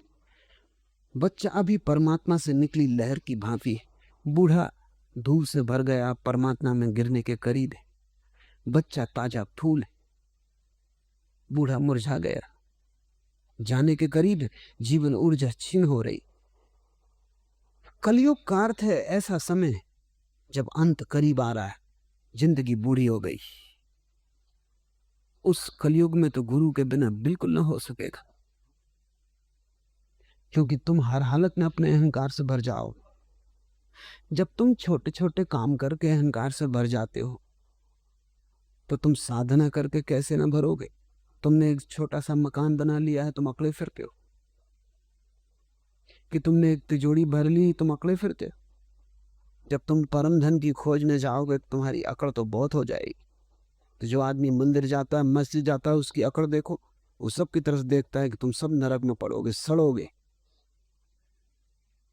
मैं मंदिर जाता हूं रोज, तुम सब भ्रष्ट पापी। वो जो आदमी राम नाम ले लेता है वो समझता है कि बस स्वर्ग का द्वार उसके लिए निश्चित हो गया और से सब नरक में पड़ने वाले। मूर्छा जितनी होगी उतनी गुरु की जरूरत है। इसको तुम ऐसा समझ लो, जितनी तुम्हारे जीवन में निद्रा हो उतना गुरु जरूरी, जितने तुम्हारे जीवन में जागृति हो उतना गुरु कम जरूरी। अगर तुम परिपूर्ण जागरूक हो गुरु की बिल्कुल जरूरत नहीं। अगर तुम बिल्कुल सोए हो तो तुम अपने आप जगोगे कैसे? कोई तुम्हें हिलाएगा तो ही तुम जग सकते हो, तब भी डर है कि तुम करवट लेके सो जाओगे।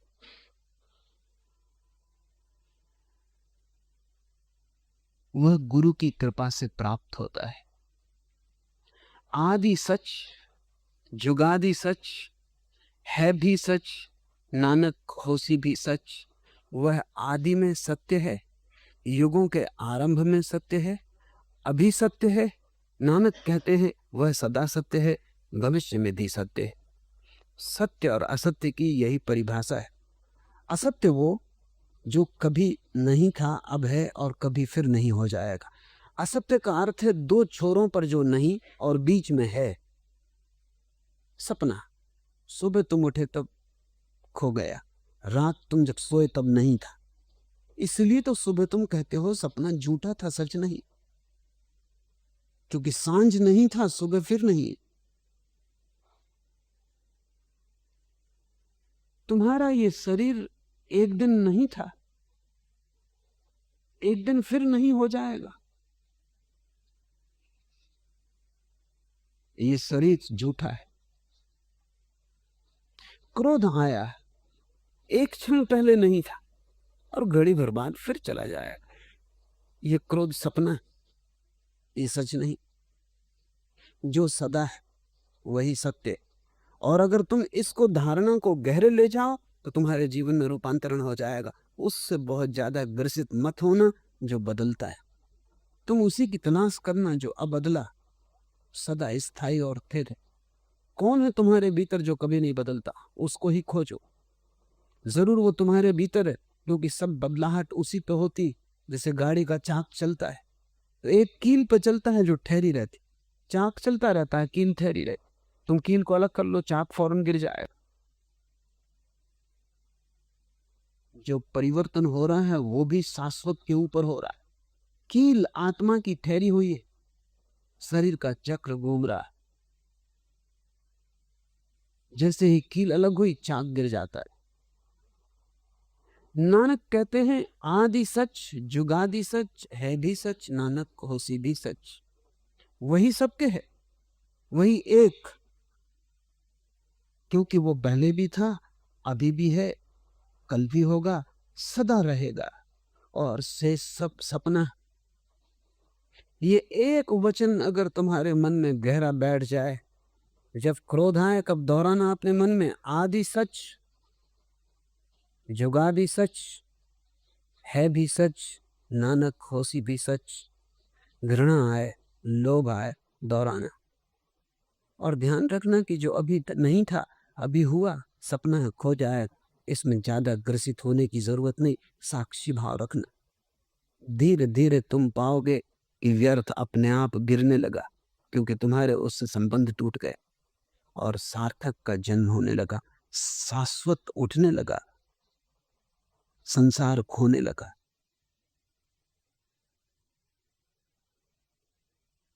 सोची न हो गई जिस सोची लखबार, चुपे चुपे न हो गई जिलाई रहा लिवतार। भूखिया भूख न उतरो जिपन्ना पुरिया भार, सहज सियाणपा लख होई का एक न चले नाली। किब सचियारा होइए किब कूड़े तुटपाली, हुक्म रजाई चलना नानक लिखिया नाली। बड़ा कीमती बहुमूल्य सूत्र है, नानक का सबसार। सोचकर भी हम उसे सोच नहीं सकते, यद्यपि हम लाखों बार सोच सकते। सोच सोचकर उसे कभी किसी ने पाया नहीं। सोच सोचकर ही तो हमने उसे गंवाया है। जितना हम सोचते हैं उतने ही तो विचारों में हम खो जाते। परमात्मा कोई विचार नहीं, वो कोई तर्क की निष्पत्ति नहीं, वो कोई मस्तिष्क का निष्कर्ष नहीं। परमात्मा तो सत्य है, तुम्हें सोचने का सवाल नहीं, देखना है। सोचने से क्या होगा? सोचने में तो और भटक जाओगे। आंख खोलनी, और अगर आंखें विचारों से भरी हैं, तुम्हारी आंखें अंधी रहेंगी। आंख निर्विचार चाहिए, तभी दर्शन उपलब्ध होता है। जिसको ज़ेन फकीर कहते हैं, नो माइंड। जिसको कबीर कहते हैं, उन्मनी दशा। जिसको बुद्ध कहते हैं, चित्त का खो जाना। जिसको पतंजलि ने कहा है, निर्विकल्प समाधि। सब विकल्प और विचार जहां खो गए, वही नानक कह रहे हैं, सोच सोच कर भी हम उसे सोच नहीं सकते, यद्यपि हम लाखों बार सोचते रहे। चुप होने से भी उस मौन को उपलब्ध नहीं हुआ जा सकता, यद्यपि हम लगातार ध्यान में रह सकते। क्यों? सोच सोच के उसे पाया नहीं जा सकता। चेष्टा कर कर के मौन साधा नहीं जा सकता। क्यों? क्योंकि जितनी तुम चेष्टा करोगे उतना ही तुम पाओगे मौन असंभव हो जाता। कुछ चीजें हैं जो चेष्टा से नहीं घटती। जैसे नींद नहीं आती किसी को, तो कितनी ही चेष्टा करे नींद ना आएगी। सच तो यह है, जितनी चेष्टा करेगा उतनी नींद मुश्किल हो जाएगी, क्योंकि नींद का अर्थ ही यह है कि तुम सब चेष्टा छोड़ दो, तभी आएगी। तुम कोशिश जारी रखोगे, कोशिश तुम्हें जगाए रखेगी। जागने से कहीं नींद आई? कोई उपाय नींद लाने का नहीं, क्योंकि नींद आती तब है जब तुम निरुपाय हो जाते। जब तुम कोई उपाय नहीं करते, पड़े हो बिस्तर पर निरुपाय, तभी नींद आ जाती। तुम अपने को जबरदस्ती कैसे मौन करोगे? तुम बैठ सकते हो, शरीर को साध सकते हो पत्थर की मूर्ति की तरह, भीतर मन उबलता रहेगा। नानक एक मुसलमान नवाब के घर मेहमान थे। नानक को क्या हिंदू क्या मुसलमान,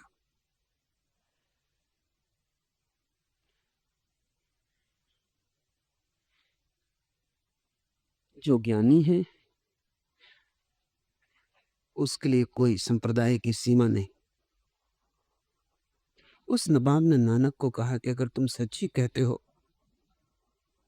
कि न कोई हिंदू न कोई मुसलमान, तो आज शुक्रवार का दिन है, हमारे साथ नमाज पढ़ने चलो। नानक राजी हो गए, पर उन्होंने कहा कि अगर तुम नमाज पढ़ोगे तो हम भी पढ़ेंगे। नवाब ने कहा ये भी कोई शर्त की बात हुई, हम पढ़ने जा ही रहे। पूरा गांव इकट्ठा हो गया,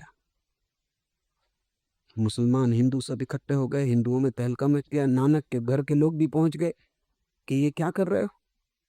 लोगों को लगा कि नानक मुसलमान होने जा रहे।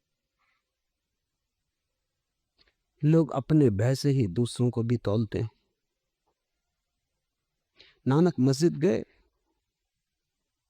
नमाज पढ़ी गई। नवाब बहुत नाराज हुआ, बीच बीच में लौट लौट कर देखता था कि नानक ना तो झुके न नमाज पढ़ी, बस खड़े। जल्दी जल्दी नमाज पूरी की, क्योंकि क्रोध में कहीं नमाज हो सकती। करके किसी तरह पूरी नानक पर लोग टूट पड़े और उन्हें कहा धोखेबाज हो, कैसे साधु कैसे संत, तुमने वचन दिया नमाज पढ़ने का और तुमने की नहीं। नानक ने कहा वचन दिया था, शर्त आप भूल गए। कहा था कि अगर आप नमाज पढ़ोगे तो मैं पढ़ूंगा, आपने नहीं पढ़ी तो मैं कैसे पढ़ता। नवाब ने कहा क्या कह रहे हो, होश में हो? इतने लोग गवाह हैं कि हम नमाज पढ़ रहे थे। नानक ने कहा इनकी गवाही मैं नहीं मानता, क्योंकि मैं आपको देख रहा था भीतर क्या चल रहा है। आप काबुल में घोड़े खरीद रहे थे। नवाब थोड़ा हैरान हुआ, क्योंकि खरीद वो घोड़े रहा था। उसका अच्छा से अच्छा घोड़ा मर गया था। उसी दिन सुबह उसी की पीड़ा से भरा था। नमाज क्या खाक। वो यही सोच रहा था कि कैसे काबुल जाऊं, कैसे बढ़िया घोड़ा खरीदूं, क्योंकि वो घोड़ा बड़ी शान थी, इज्जत थी।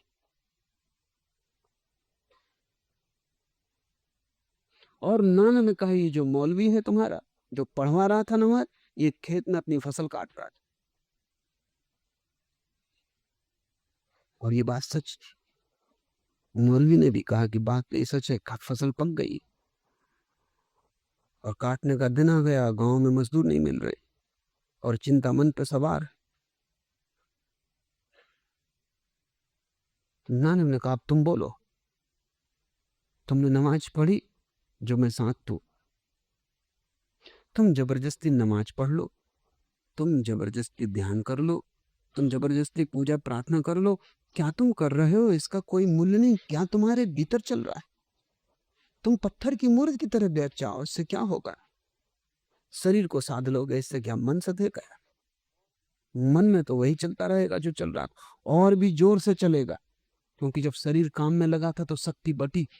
अब शरीर बिल्कुल निष्क्रिय है, सारी शक्ति मन को मिल गई। अब मन में और जोर से विचार उठेंगे। इतने लोग जब भी ध्यान करने बैठते हैं तब ज्यादा विचार उठते, पूजा करने बैठते हैं तब बाजार का बहुत ख्याल आता है। जब भी बैठते हैं घंटी वगैरह बजाते हैं मंदिर में जाके, तभी पाते हैं कि भीतर न मालूम क्या खराबी है, कि ऐसे सब ठीक चलता है। सिनेमा में बैठ जाए मौन आ जाता है, थोड़ी शांति हो जाती, लेकिन मंदिर मस्जिद में गुरुद्वारे में बिल्कुल शांति नहीं। बात क्या है? सिनेमा तुम्हारी वासनाओं से संगत, वहां वही जलाया जा रहा है जो तुम हो, वहां वही उभारा जा रहा है जो तुम्हारे भीतर भरा, वही कूड़ा करकट वही कचरा तुमसे तालमेल बैठ जाता। मंदिर में कुछ ऐसी पुकार की जा रही जिससे तुम्हारा कोई तालमेल नहीं, वहां सब गड़बड़ हो जाती। नानक कहते हैं चुप होने से भी कुछ ना होगा, उस मौन को नहीं पाया जा सकता। यद्यपि हम लगातार ध्यान में रह सकते हैं, बैठे रहो दिन रात, कुछ भी ना होगा। भूखों की भूख नहीं जाएगी, यद्यपि हम पुड़ियों के पहाड़ ही क्यों ना जमा कर लें, क्योंकि ये भूख पुड़ियों से भरने वाली नहीं।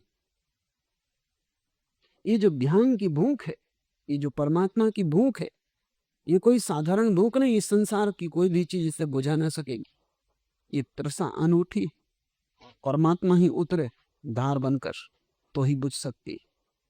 किस भांति हम सच्चे बने, किस भांति झूठ के पर्दे का नाश हो। नानक कहते हैं कि उसके हुक्म और उसकी मर्जी के अनुसार, जैसा उसने नियत कर रखा है, लिख रखा, उसके अनुसार चलने से ही ये हो सकता है। ये वचन अति ध्यान पूर्वक समझने का है। हुक्म रजाई चलना नानक लिखिया नाल, नहीं तुम्हारे करने से कुछ भी ना होगा। तुम जो भी करोगे तुम ही करोगे। तुम सच भी बोलोगे तो तुम्हारे झूठे व्यक्तित्व से ही सच निकलेगा, वो सच भी झूठा हो जाए। तुम सच लाओगे कहां से? तुम बिल्कुल झूठे हो, इससे कोई फर्क ना पड़ेगा। नानक एक गांव में ठहरे थे। गांव में जो प्रधान था गांव का, उसने निमंत्रण दिया था सारे गांव को भोज। कोई यज्ञ चल रहा था, नानक को भी बुलाया था, नानक गए नहीं। और एक गरीब आदमी के घर में ठहरे थे। उस आदमी का नाम था लालू। गरीब बढ़ई था, उसकी कोई हैसियत न थी, रूखी सूखी रोटियां थी। और गांव के अमीर ने निमंत्रण दिया था, अनेक बार आदमी आए बुलाने, नहीं। जब माना अमीर खुद आया, नानक को लेके गया। नानक ने कहा तुम चाहते हो तो चलूंगा। उसने पूछा महल में ले जाकर कि मेरे शुद्धतम भोजन को इनकार करते हो और उस गरीब का अशुद्ध भोजन। वो ब्राह्मण भी नहीं है, ये शुद्ध ब्राह्मणों ने स्नान करके गंगा जल से इस सब को तैयार किया है, पवित्रतम, और तुम इसे इनकार करते हो।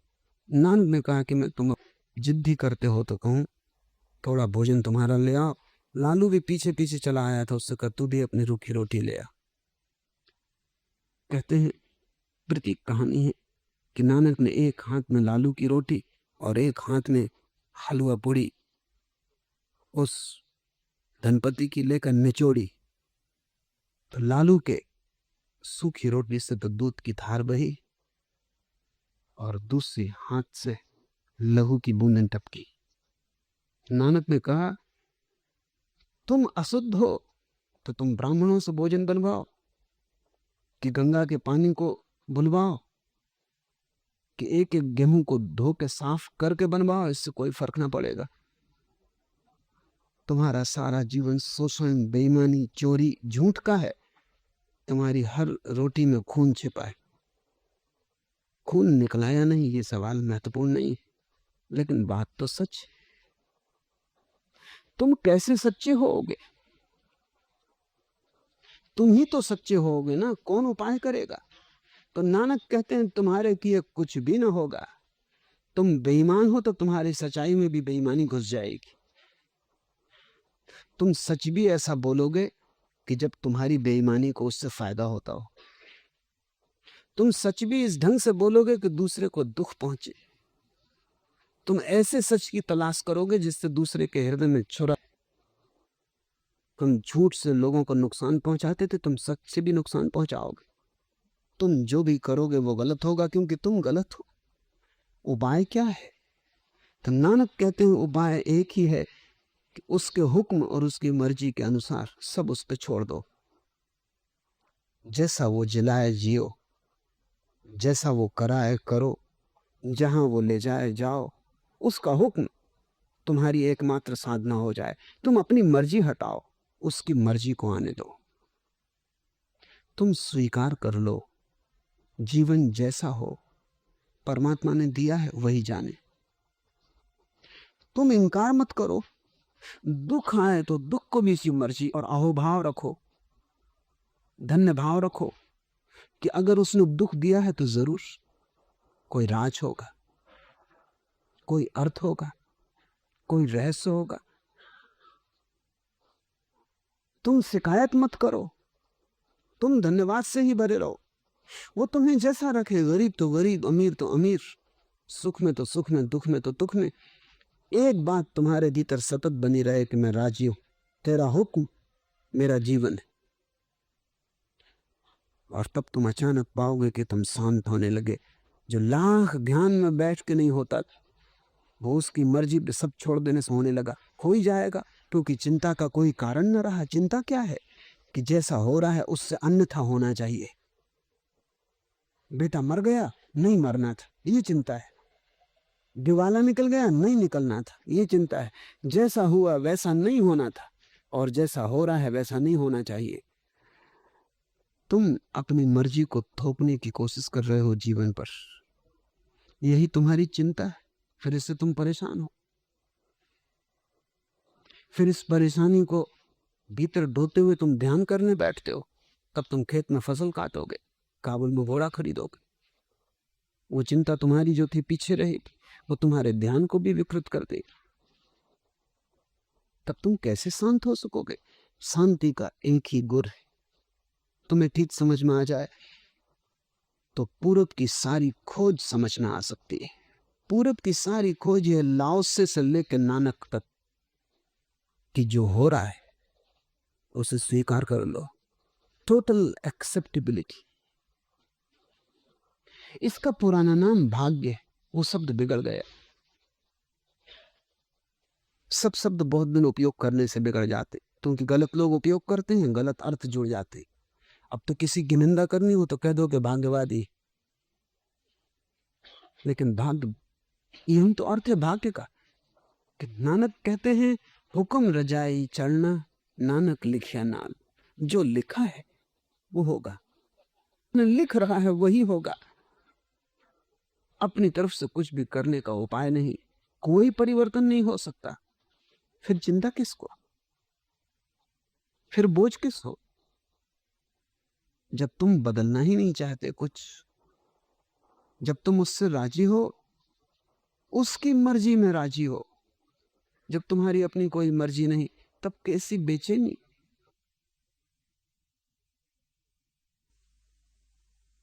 तब कैसा विचार? तब सब हल्का हो जाता, पंख लग जाते। तुम उड़ सकते हो उस आकाश में जिस आकाश का नाम है एक ओंकार सतनाम। नानक की एक ही विधि है, और वो विधि है परमात्मा की मर्जी। वो जैसा करवाए, वो जैसा रखे। ऐसा हुआ इब्राहिम, उसने बाजार में एक गुलाम खरीदा। गुलाम बड़ा स्वस्थ तेजस्वी था। इब्राहिम उसे घर लाया, इब्राहिम उसके प्रेम में ही पड़ गया। आदमी बड़ा प्रभावशाली था। इब्राहिम ने पूछा कि तू कैसे रहना पसंद करेगा? तो उस गुलाम ने मुस्कुरा के कहा, मालिक की जो मर्जी। मेरा कैसा, मेरा होने का क्या अर्थ? आप जैसा रखेंगे वैसा रहूंगा। इब्राहिम ने पूछा, तू क्या पहनना, क्या खाना पसंद करता है? उसने कहा, मेरी क्या पसंद, जैसा पहनाए पहनूंगा, मालिक जो खिलाए खाऊंगा। इब्राहिम ने पूछा कि तेरा नाम क्या है, हम क्या नाम लेके तुझे पुकारें? उसने कहा, मालिक की जो मर्जी, मेरा क्या नाम? दास का कोई नाम होता? जो नाम आप दे दें। कहते हैं इब्राहिम के जीवन में क्रांति घट गई। उठ के उसने पैर छुए इस गुलाम के और कहा कि तूने मुझे राज बता दिया जिसकी मैं तलाश में था। अब यही मेरा और मेरे मालिक का नाता। तू मेरा गुरु है। तब से इब्राहिम शांत हो गया। जो बहुत हुआ था, जो बहुत दिन नमाज पढ़ने से ना हुआ था, वो इस गुलाम के सूत्र से मिल गया। हुक्म रजाई चढ़ना, नानक लिखिया नाली। सोचो, थोड़ा प्रयोग करो, जैसा रखे रहो। अपनी तरफ से तूने बहुत कोशिश करके भी देख ली, क्या हुआ? तुम वैसे के वैसे हो। जैसा उसने भेजा था उससे विकृत भला हो गए हो, उससे सुकृत नहीं हुए हो। जैसे आए थे बचपन में बोले बाले, उतना भी नहीं बचा हाथ में।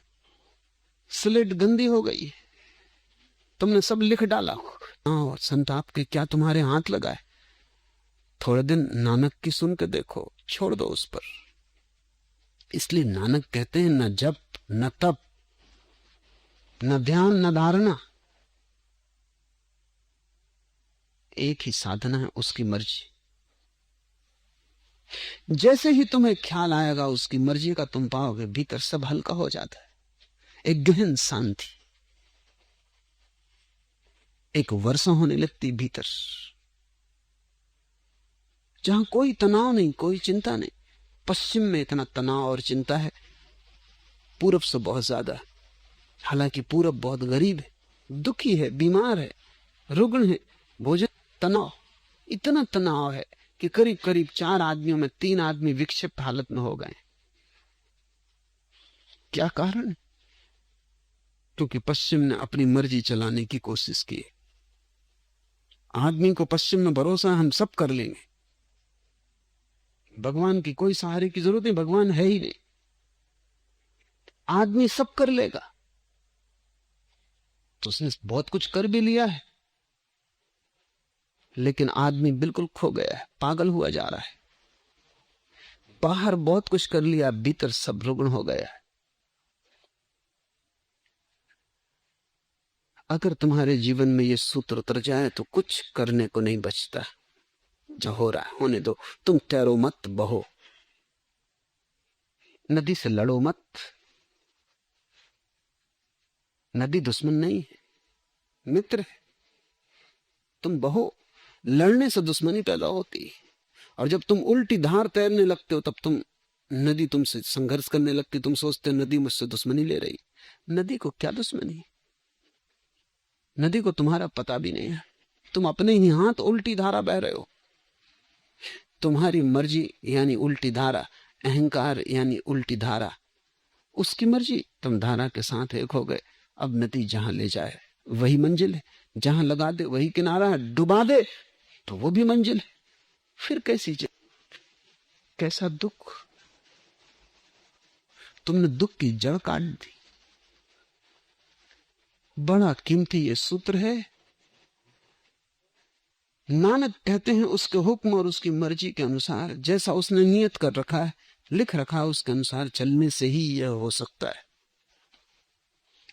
तो नानक ने अहंकार के सब द्वार बंद कर दिए।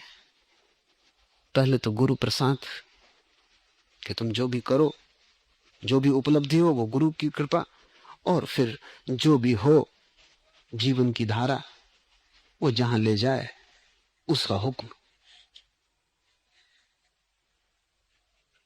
फिर कुछ और करने को बचता है न लगेगी कि तुम्हें भी पता चल जाए एक ओंकार सतनाम, कर्ता पुरुष निर्भय निर्वैर अकाल मूर्ति अजूनी सैभम गुरु प्रसादी, आदि सच जुगादि सच, है भी सच नानक होसी भी सच।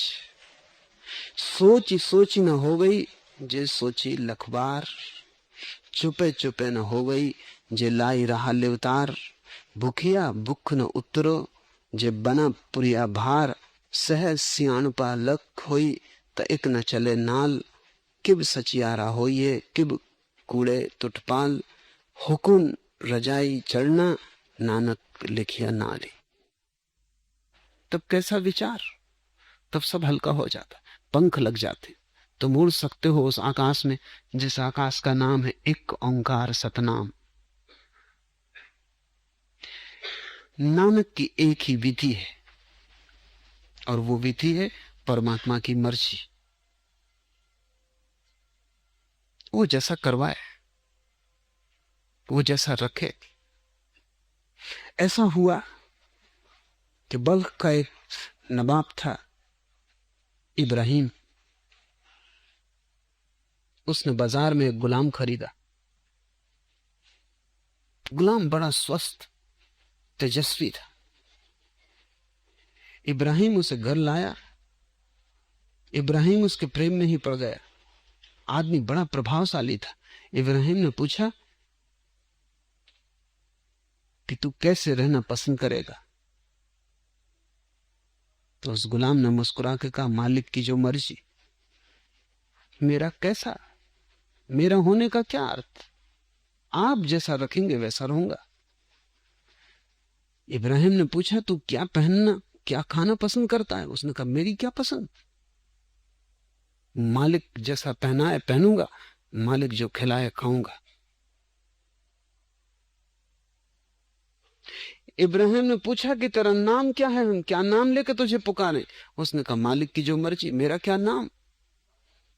दास का कोई नाम होता? जो नाम आप दे दें। कहते हैं इब्राहिम के जीवन में क्रांति घट गई। उठ कर उसने पैर छुए इस गुलाम के और कहा कि तूने मुझे राज बता दिया जिसकी मैं तलाश में था। अब यही मेरा और मेरे मालिक का नाता।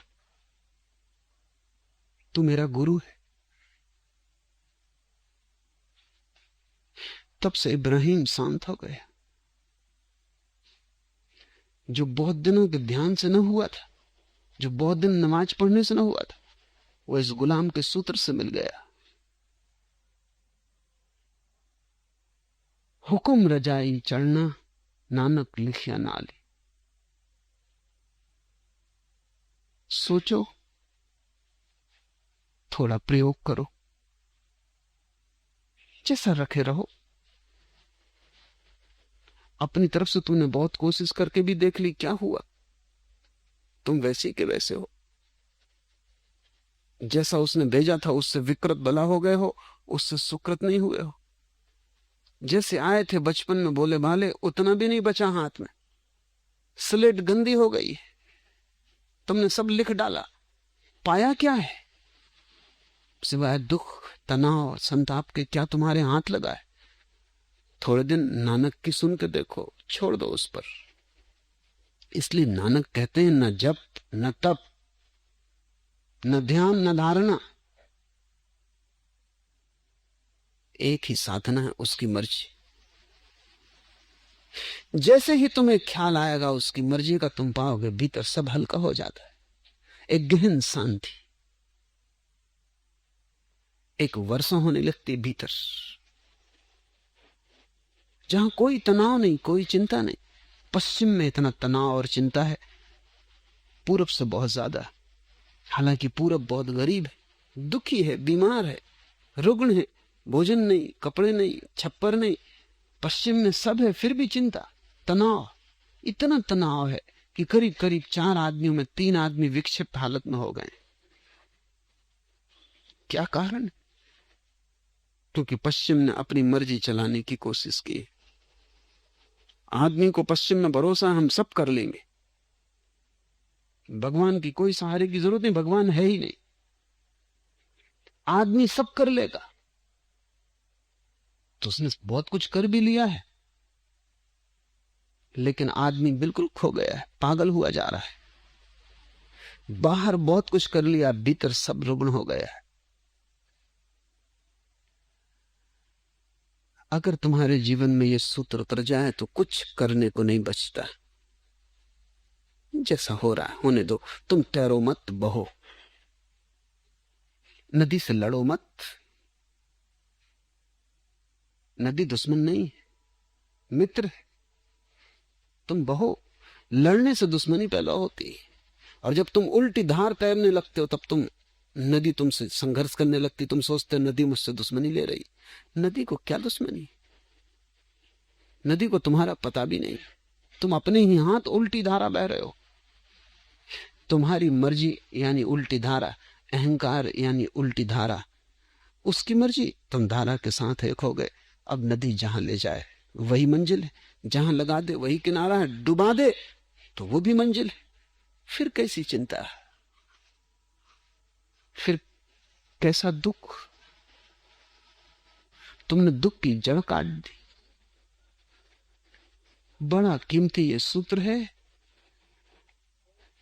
नानक कहते हैं, उसके हुक्म और उसकी मर्जी के अनुसार, जैसा उसने नियत कर रखा है, लिख रखा है, उसके अनुसार चलने से ही यह हो सकता है। तो नानक ने अहंकार के सब द्वार बंद कर दिए, पहले तो गुरु प्रसाद कि तुम जो भी करो, जो भी उपलब्धि हो वो गुरु की कृपा, और फिर जो भी हो जीवन की धारा वो जहां ले जाए उसका हुक्म। फिर कुछ और करने को बचता नहीं। और तब ज्यादा देर न लगेगी कि तुम्हें भी पता चल जाए एक ओंकार सतनाम, कर्ता पुरुष, निर्भय निर्वैर, अकाल मूर्ति, अजूनी सैभम गुरु प्रसादी, आदि सच जुगादि सच, है भी सच नानक होसी भी सच। सोची सोची न हो गई जे सोची लखबार, चुपे चुपे न हो गई जे लाई रहा ले उतार। भूखिया भुख न उतरो जे बना पुरिया भार, सहज सियाणपा लख होई त इक न चले नाल। किब सचियारा होइए किब कूड़े टुटपाल, हुकुन रजाई चढ़ना नानक लिखिया नारी। आज इतना ही।